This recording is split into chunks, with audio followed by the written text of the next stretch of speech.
Hello everyone, कैसे हो आप सब। एक बार पुनः स्वागत है आप सभी का हमारे अपने YouTube channel Shiv coaching classes पर। उम्मीद करता हूं दोस्तों आप सभी मस्त होंगे, बेहतर होंगे, आप सभी की पढ़ाई भी अच्छे से चल रही होगी। देखिए आज की इस वीडियो में हम देखेंगे क्लास 12 बायोलॉजी एनसीईआरटी चैप्टर 12 हमारा चल रहा है। आज की इस वीडियो में हम देखेंगे जीव भार का पिरामिड, यानी पिरामिड ऑफ बायोमास। इसके पहले प्रीवियस वीडियो में हमने जीव संख्या का पिरामिड आपको पूरा का पूरा कवर कराया था। यदि अभी तक आप नहीं देखे हैं तो आप प्लेलिस्ट में जा करके देख सकते हैं। तो चलिए सीधे स्टार्ट करते हैं। जीव भार का पिरामिड यानी पिरामिड ऑफ बायोमास। जैसा कि नाम से ही स्पष्ट है, जीव भार अर्थात जीवों का भार या वजन।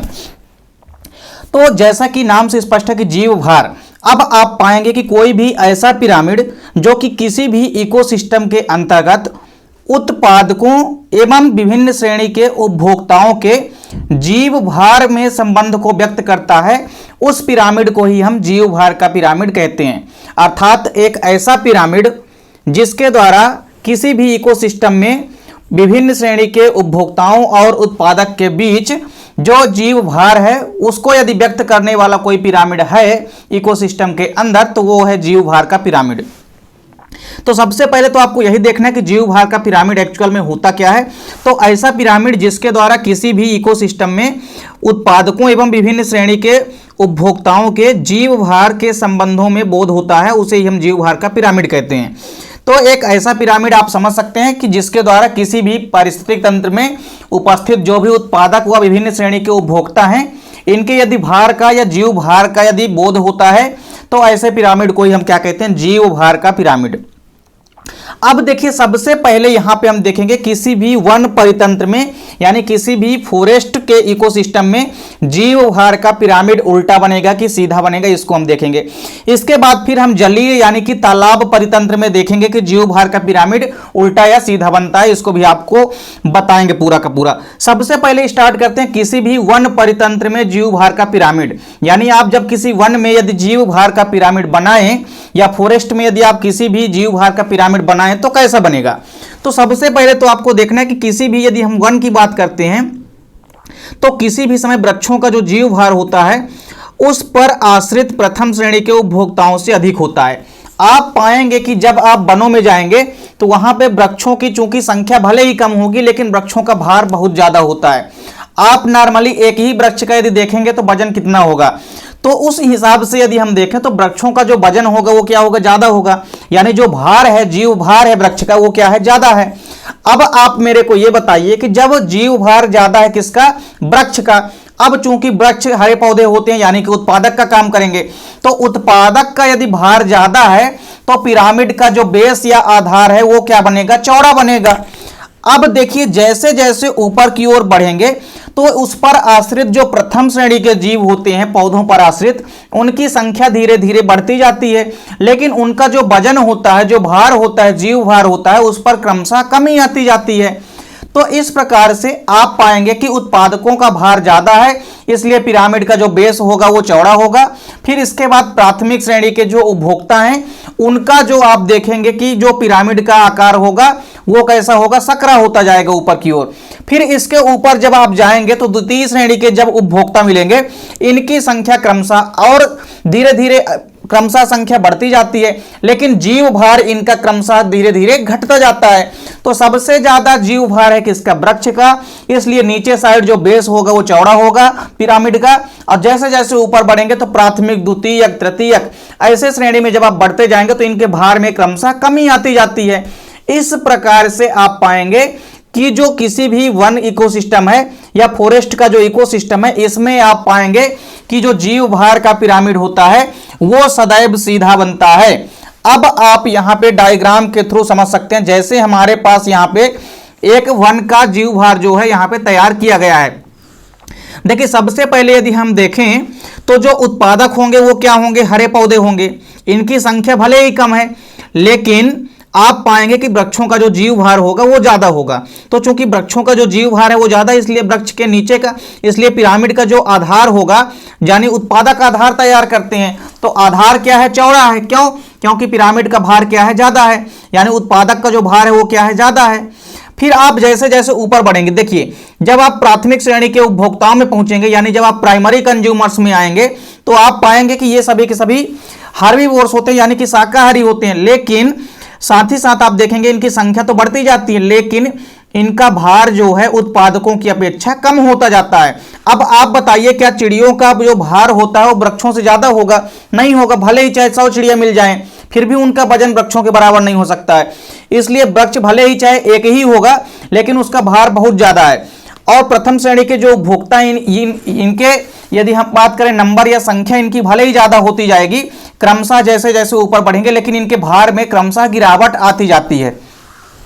उसी प्रकार जब आप द्वितीयक उपभोक्ता में पहुंचेंगे जो कि मांसाहारी होते हैं, इनकी संख्या तो और बढ़ जाएगी, लेकिन इनका भार क्रमशः और कम हो जाएगा।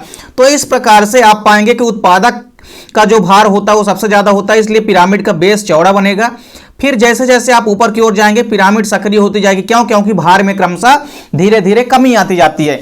इस प्रकार से आप पाएंगे कि किसी भी वन में जो जीव भार का पिरामिड होता है, जो बायोमास का पिरामिड होता है, वो हमेशा स्ट्रेट यानी कि सीधा बनता है।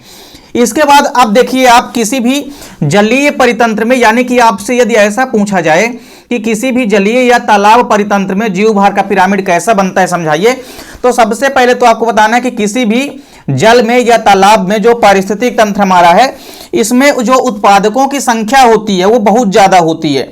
तो उत्पादकों की संख्या भले ही बहुत ज्यादा होती है, किंतु इनका जो जीव भार होता है ये बहुत कम होता है। छोटे छोटे जो फाइटोप्लैंक्टन्स आप देखेंगे, डायटम्स देखेंगे, इनकी संख्या भले ही बहुत ज्यादा होगी, लेकिन इनका बायोमास बहुत कम होगा। इसी प्रकार आप क्रमशः जैसे जैसे ऊपर की ओर बढ़ते जाएंगे प्राथमिक, द्वितीयक व तृतीयक उपभोक्ताओं की ओर, क्रमशः आप देखेंगे कि इनकी संख्या में कमी आती जाएगी, लेकिन इनके जीव भार में धीरे धीरे क्रमशः वृद्धि होती जाती है। तो अब आप पाएंगे कि जब उत्पादकों का भार क्या है, कम है, तो उत्पादकों का जब भार कम है तो पिरामिड का बेस क्या होगा, सकरा होगा, यानी जो पिरामिड का आधार होगा वो सकरा होगा। क्यों? क्योंकि उत्पादकों का भार ही क्या है, यहाँ पे उत्पादकों का भार कम है, लेकिन जैसे जैसे आप ऊपर की ओर बढ़ते जाते हैं उपभोक्ताओं का भार धीरे धीरे बढ़ता जाता है। अर्थात आप पाएंगे कि किसी भी तालाब या जलीय परितंत्र में जो जीव भार का पिरामिड होता है वो सदैव उल्टा बनता है।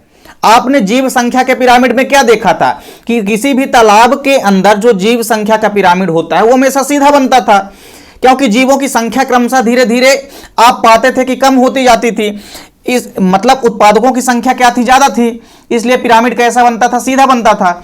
अब जीव भार में यदि आप देखें तो भार तो कम हो गया, उत्पादकों का जब भार कम है तो जाहिर सी बात है पिरामिड कैसा बनेगा, उल्टा बनेगा, क्योंकि जब उत्पादकों का भार कम है तो पिरामिड की जो बेस होगी वो सक्रिय होगी, और धीरे धीरे ऊपर की जाओ और जब आप बढ़ते जाएंगे तो पिरामिड का जो बेस है वो बेस के ऊपर वाला भाग धीरे धीरे चौड़ा होता जाएगा, अर्थात पिरामिड जो है उल्टा बनेगा।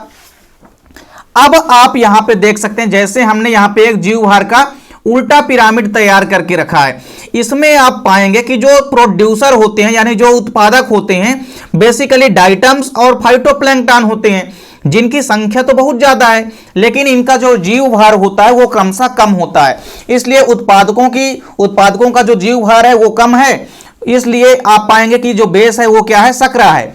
फिर पिरामिड जैसे जैसे आप ऊपर बढ़ेंगे प्राथमिक उपभोक्ताओं की ओर यानी प्राइमरी कंज्यूमर्स की ओर, तो प्राइमरी कंज्यूमर्स जो कि हर्बीवोर्स होते हैं यानी कि शाकाहारी होते हैं, इनकी संख्या तो आप देख रहे हैं धीरे धीरे क्या हो रही है, इनकी संख्या कम हो रही है। तो संख्या भले ही कम हो रही है, देखिए प्रोड्यूसर की संख्या बहुत ज्यादा है, इनसे फिर कम संख्या बची है किसकी, प्राइमरी कंज्यूमर्स की। प्राइमरी कंज्यूमर्स की संख्या भले ही कम हो गई हो, लेकिन इनका जीव भार तो ज्यादा है। अब आप यदि मछलियों का भार देखेंगे तो ज्यादा होगा। तो छोटी छोटी मछलियां जो होती है ये बेसिकली हर्बीवोर्स, कुछ फिशेस होती हैं, ये बेसिकली प्राइमरी कंज्यूमर्स में आएंगी तालाब में। फिर आप जैसे आगे बढ़ेंगे सेकेंडरी कंज्यूमर्स में पहुंचेंगे तो जो लार्ज फिशेस होती हैं जो कि मांसाहारी होती हैं, कार्निवोर्स होती हैं, यानी जो बड़ी बड़ी मछलियां होती है, इनकी संख्या और कम हो जाएगी किसी भी तालाब के अंदर या किसी भी जलीय परितंत्र के अंदर, लेकिन इनका जो भार है वो तो बहुत ज्यादा होता है। आप नॉर्मली यदि समुद्र में भी गेस करें तो वहां पे बड़ी मछलियां भले ही कम होगी, लेकिन बड़ी मछलियों का भार कितना होता है, नॉर्मली आप यदि देखें कोई भी बड़ी फिश तो कितनी बड़ी दिखती है, उसका भार कितना होगा, उस प्रकार जो बड़ी मछलियां इनका भार तो बहुत ज्यादा होगा। इसलिए आप पाएंगे कि जो पिरामिड का ऊपरी भाग है, शीर्ष भाग, वो क्रमशः धीरे धीरे चौड़ा होता जाता है। अर्थात जब उत्पादक का जो यानी कि जो बेस वाला पिरामिड है वो यदि सकरा है तो पिरामिड कैसा बनेगा, उल्टा बनेगा। तो किसी भी आप पाएंगे कि किसी भी तालाब या जलीय परितंत्र में जो जीव भार का पिरामिड होता है वो सदैव उल्टा बनता है। उम्मीद करता हूं दोस्तों वीडियो पसंद आई होगी। दोस्तों वीडियो अच्छी लगी तो लाइक और कमेंट जरूर कीजिएगा, साथ ही साथ अपने दोस्तों के बीच ज्यादा से ज्यादा वीडियो को शेयर कीजिएगा। चैनल पर यदि नए हैं तो चैनल को सब्सक्राइब अवश्य कर लें। मिलते हैं दोस्तों नेक्स्ट वीडियो में, तब तक के लिए जय हिंद, वंदे मातरम।